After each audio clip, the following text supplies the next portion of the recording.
Perkenalkan, kami dari kelompok 3 Waalaikumsalam. ingin mempresentasikan sejarah Indonesia kami tentang Ahmad Soebarjo.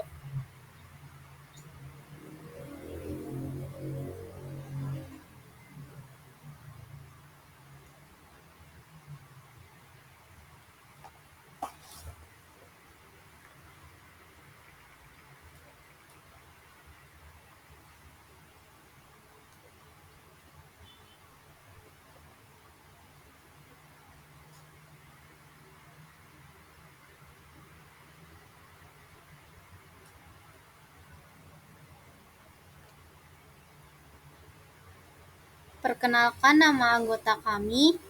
Yang pertama Adelia Cahaya Saraningsi, yang kedua ada Alia Jahra Anjani, yang ketiga ada Hasifah Najwa Hanita, yang keempat ada Ismayanti, dan yang terakhir ada Kaila Putri.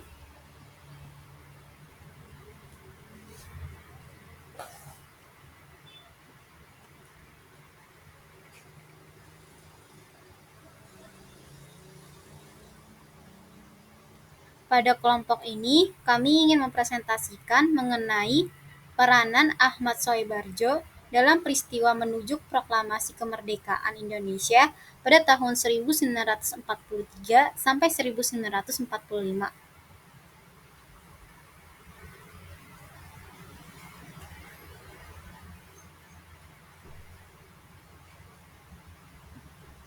Bab 1. Pendahuluan.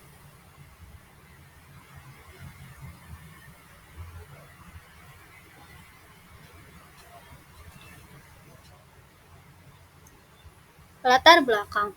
Proklamasi Kemerdekaan Indonesia pada tanggal 17 Agustus 1945 merupakan hasil nyata dari perjuangan serta cita-cita bangsa Indonesia. Peristiwa yang sangat bersejarah bagi bangsa Indonesia ini tidak terjadi begitu saja atau dalam tempo sekejap, melainkan merupakan sebuah perjuangan yang panjang. Perjuangan untuk mewujudkan suatu kemerdekaan begitu berliku-liku, mulai dari perlawanan terhadap kolonial Belanda sampai menyerahnya Jepang terhadap sekutu, sehingga tercipta situasi yang matang dan memungkinkan untuk memproklamasikan kemerdekaan Indonesia.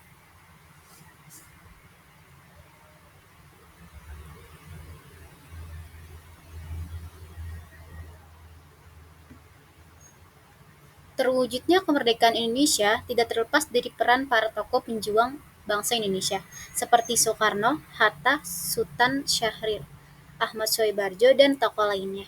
Bagi rakyat Indonesia, Soekarno dan Hatta merupakan orang yang paling berjasa dalam pendirian Republik Indonesia.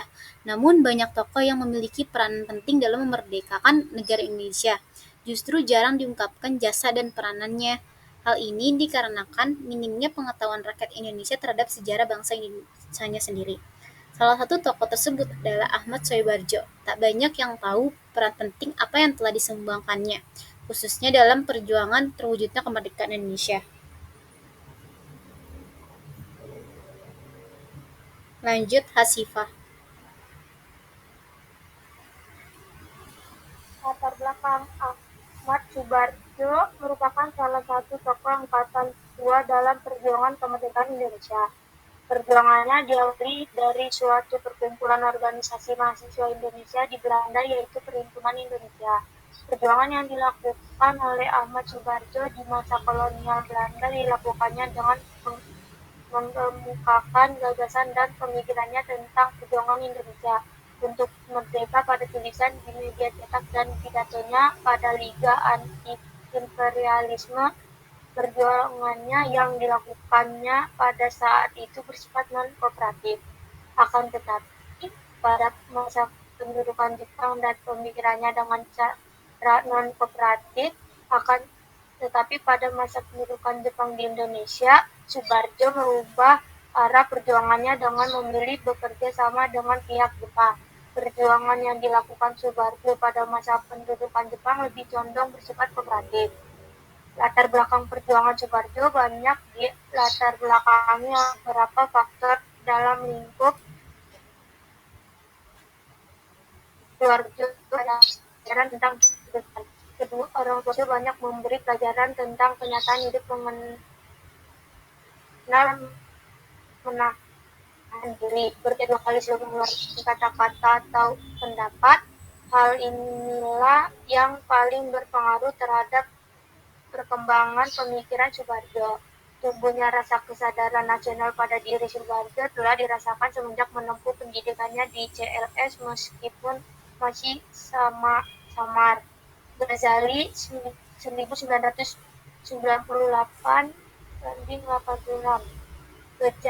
kesadaran nasional pada benak Soebarjo terus terbawa pada kegiatan dan perjuangannya.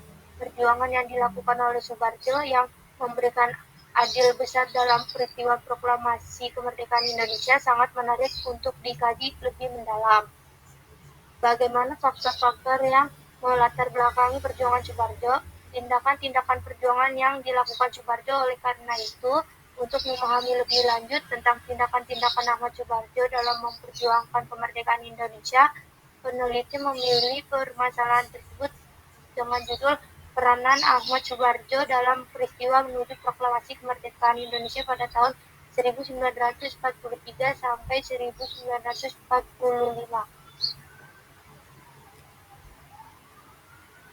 Lanjut Ismayanti. 1.2 Penegasan judul. Pemberian penegasan pengertian judul bertujuan untuk mempermudah memahami tulisan dan menghindari kemungkinan terjadinya keracuan terhadap kata-kata ataupun istilah yang terdapat dalam judul Peranan Ahmad Soebarjo dalam Indonesia pada tahun 1943 sampai 1900. Oleh karena itu, sebelum membahas permasalahan dalam penulisan ini, terlebih dahulu jabarkan pengertian judul pada makalah ini. Ahmad Soebarjo adalah salah satu tokoh pejuang kemerdekaan Indonesia. Pemikiran Ahmad Soebarjo mengenai rasa kebangsaan telah muncul sejak pendidikannya di LS.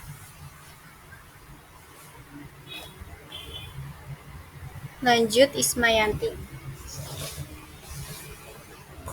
Semasa menjadi mahasiswa, Ahmad Soebarjo aktif menyuarakan gagasan dan pemikirannya dalam memperjuangkan kemerdekaan Indonesia melalui organisasi kepemudaan seperti Persatuan Mahasiswa Indonesia. Pada masa penduduk Jepang, Ahmad Soebarjo bekerja sebagai peneliti pada kantor Direktorat Angkatan Laut Jepang. Ahmad Soebarjo juga tergabung dalam Badan Penyelidikan Usaha Persiapan Kemerdekaan Indonesia (BPUKI). Dalam peristiwa proklamasi kemerdekaan Indonesia, Ahmad Soebarjo memiliki peran penting, yaitu antara golongan tua dan golongan muda.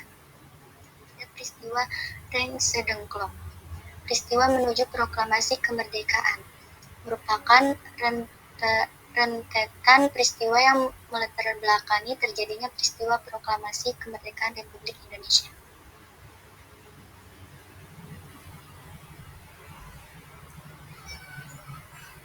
Lanjut Kaila Putri. 1.2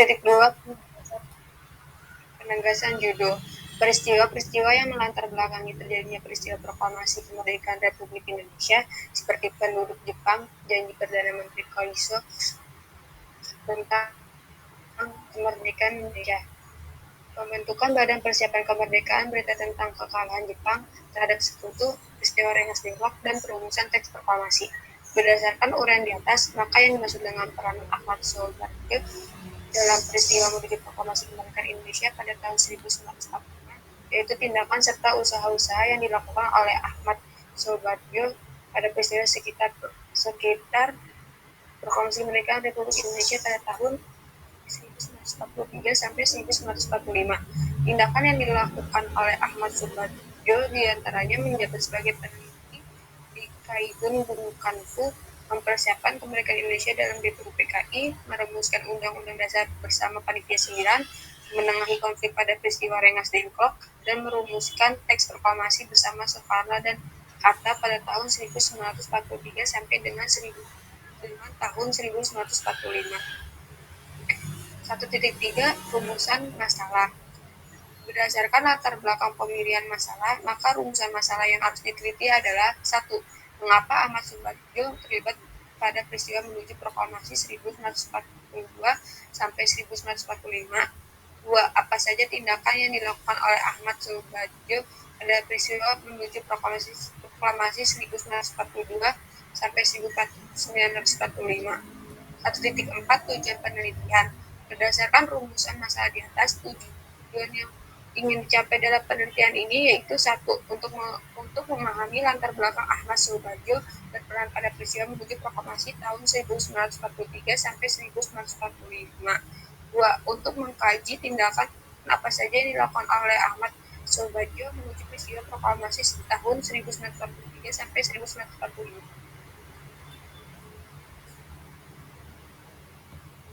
Lanjut Alia Anjara. Titik 5 manfaat penelitian. 1. Bagi penulis, sebagai sarana latihan dalam melakukan penelitian dan penulisan karya ilmiah, latihan berpikir dan memecahkan masalah secara kritis dan logis, memperdalam pengetahuan tentang peranan Ahmad Subarjo dalam peristiwa menuju proklamasi kemerdekaan Indonesia pada tahun 1942 sampai 1945. 2. Bagi mahasiswa dan calon guru sejarah, dapat menambah wawasan dan penguasaan materi mengenai peranan Ahmad Subarjo dalam peristiwa menuju proklamasi kemerdekaan Indonesia pada tahun 1942 sampai 1945. 3. Bagi alma mater sebagai salah satu wujud dari pelaksanaan Trio Dharma perguruan tinggi. 4. Bagi pembaca dapat menambah pengetahuan dan pemahaman mengenai peranan Ahmad Subarjo dalam peristiwa menuju proklamasi kemerdekaan Indonesia pada tahun 1943 sampai 1945.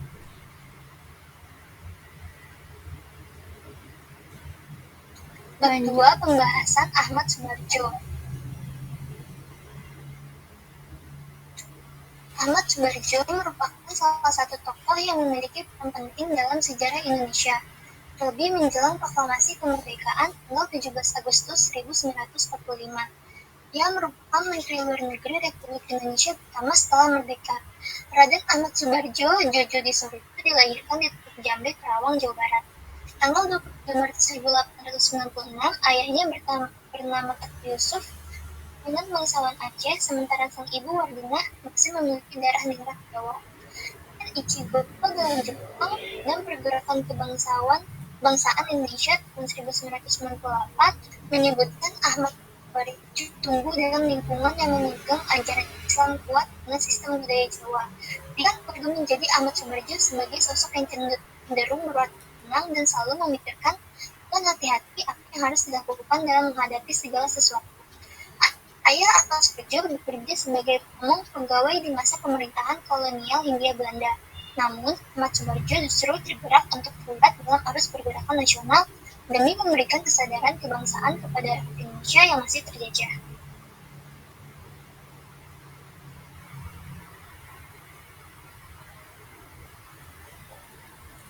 Peran Ahmad Soebarjo dalam proklamasi. Ahmad Soebarjo pada masa pergerakan nasional, ia aktif di Perhimpunan Indonesia dan PNI. Pada masa pendudukan Jepang, ia bekerja pada kantor Kepala Biro Riset Angkatan Laut Jepang atau Kaigun Bunkanhu.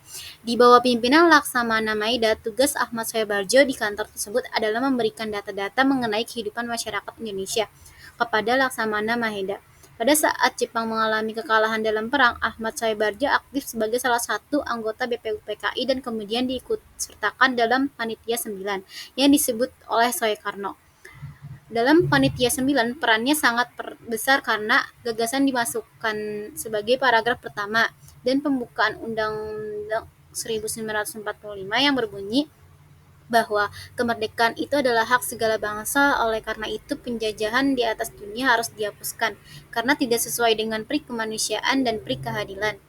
Setelah masa kemerdekaan, Ahmad Soebarjo dilantik menjadi Menteri Luar Negeri pertama Indonesia. Menjelang proklamasi terjadinya peristiwa Rengas Dengklok, yaitu golongan pemuda membawa Soekarno dan Mohatta ke Rengas Dengklok agar terhindar dari pengaruh Jepang dan dapat segera memproklamasikan kemerdekaan Indonesia.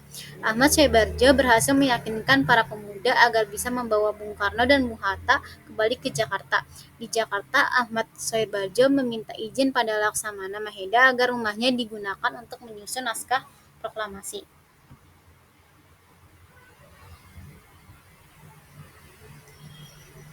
Lanjut Hasifah.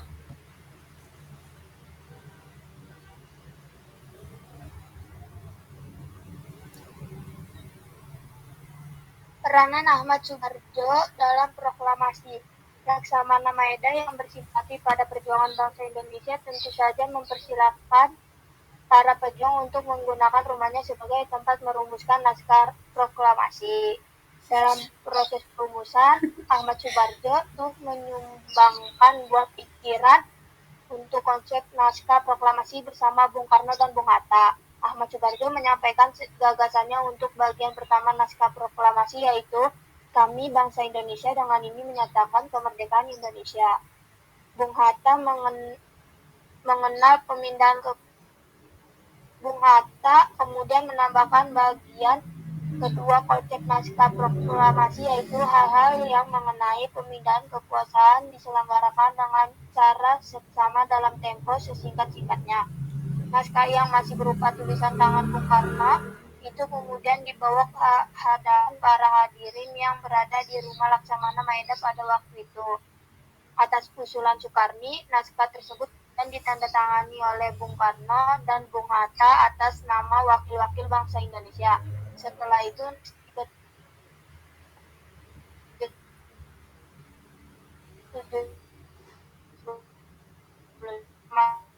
Indonesia akibat jadi pesan nomor 56.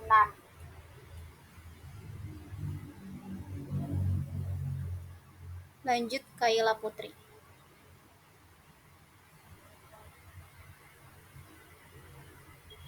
Pada masa pergerakan nasional dan pendudukan Jepang. Pada masa pergerakan nasional, Ahmad Subarjo tergabung dalam Jongjapa dan juga Persatuan Mahasiswa Indonesia di Belanda. Ketika ia masih di Belanda, Ahmad Subarjo termasuk salah satu tokoh yang hadir dalam Liga menentang imperialisme dan penindasan penjajah di Brussels, Belgia. Dan masa kemerdekaan Ahmad Subarjo bergeser ke aktif sebagai Ketiga dan Angkatan Laut Indonesia dipimpin oleh Laksamana Maeda. Ahmad Subarjo termasuk anggota dari BPKI dan kemudian PPKI. Pada saat merumuskan dasar negara, Ahmad Subarjo tergabung dalam panitia 9 yang menghasilkan Jakarta Center atau Piagam Jakarta. Setelah Jepang kalah dari Sekutu, kemudian terjadi perbedaan pendapat antara golongan tua dengan golongan muda yang mengenal waktu dan mereka ingin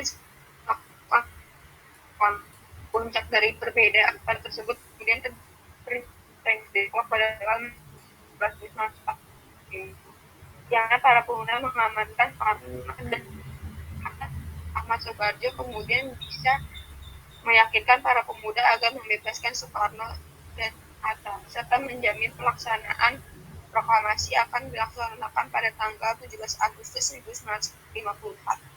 Ahmad Subarjo juga terlibat dalam perumusan teks proklamasi di bangsa Indonesia menyatakan dengan ini kemerdekaan Indonesia merupakan saran dari Ahmad Subarjo pada sidang PPKI 2 tanggal 19 Agustus 1945. Ahmad Subarjo diangkat menjadi Menteri Luar Negeri. Lanjut ke Ismayanti. Kesimpulan.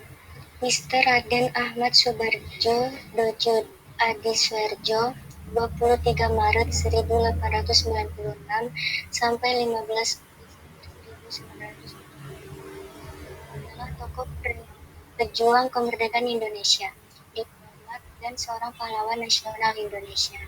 Dia adalah Menteri Luar Negeri Indonesia. Ahmad Subarjo merupakan salah satu pahlawan yang membantu bangsa Indonesia. Peran Ahmad Subarjo itu dalam meyakinkan golongan muda. Masih peran yang menonjol ada jadi panitia 9 yang merumuskan Piagam Jakarta yang menjadi cikal bakal pembukaan Undang-Undang 1945.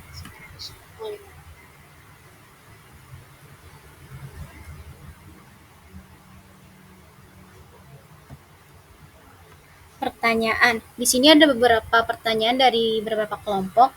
Yang pertama itu ada kelompok Tabina. Apa kontribusi Ahmad Soebarjo dalam penulisan teks proklamasi? Jadi dijawab dari kelompok kami yaitu ada selama proses perumusan Ahmad Soebarjo turut menyumbangkan gagasan pada bagian pertama naskah proklamasi. Kalimat proklamasi yang disumbangkan oleh Ahmad Soebarjo berbunyi, "Kami bangsa Indonesia dengan ini menyatakan kemerdekaan Indonesia." Yang kedua ada kelompok Naufal. Apa saja peran Ahmad Soebarjo dalam peristiwa proklamasi? Jadi dari kelompok kami menjawab bahwa Ahmad Soebarjo langsung merumuskan naskah proklamasi selama proses perumusan. Ahmad Soebarjo turut menyumbangkan gagasan pada bagian pertama naskah proklamasi. Jadi di sini ada 4 peran Ahmad Soebarjo dalam peristiwa proklamasi. Yang pertama, Ahmad Soebarjo adalah orang yang dimana dipilih sebagai anggota dari BPUPKI.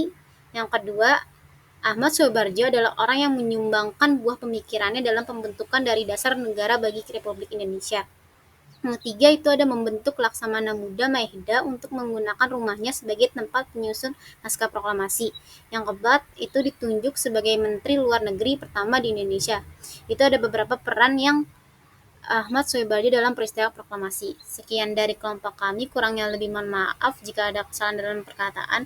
Assalamualaikum warahmatullahi wabarakatuh.